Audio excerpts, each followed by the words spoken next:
Word on the reinstatement of driving theory and practical exams in the next week is bittersweet for the Secretary of the National Association of Driving Schools, Kingson Jean. In November, the government suspended exams in light of a rise in COVID-19 cases. Driving instructors who opposed the decision demonstrated outside the waterfront government office buildings.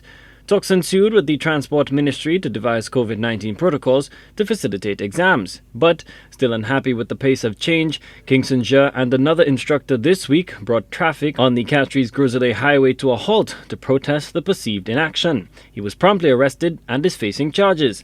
Now, Jean, who is an executive member of Nads, which did not sanction the highway go slow, is expressing mixed feelings about the resumption of exams guided by the new protocols.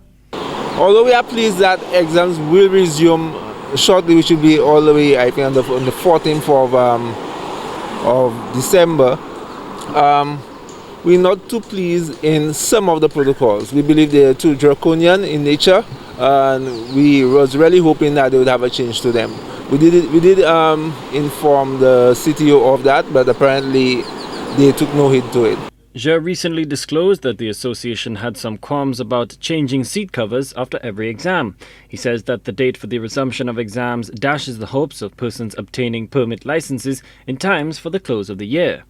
Many persons will be hoping to do exams even before the new year, and that will not be possible because what has happened is they have only allowed 4 exams per school, and we only have 1 test day. So basically every school you see on island will only be able to do 4 exams before the year end.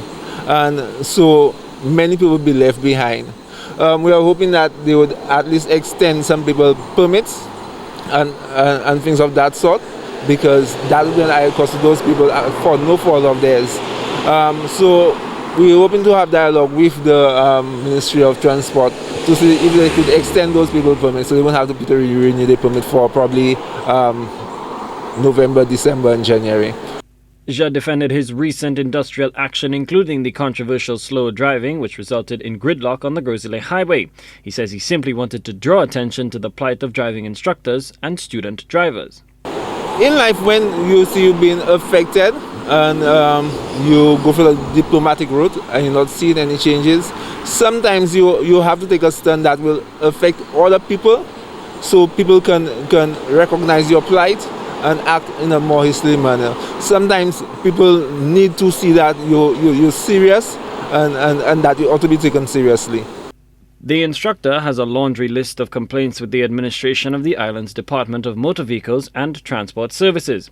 Apart from the exam snafus, he claims that he also encountered some snags with the recently rolled out online platform to access driving services. Additionally, the association does not agree with the shortening of exams. Nads hopes the government will reconsider and roll back some of these measures. Driving exams are set to recommence on December 14th, 2020. Colby DeVoe, HTS News Force.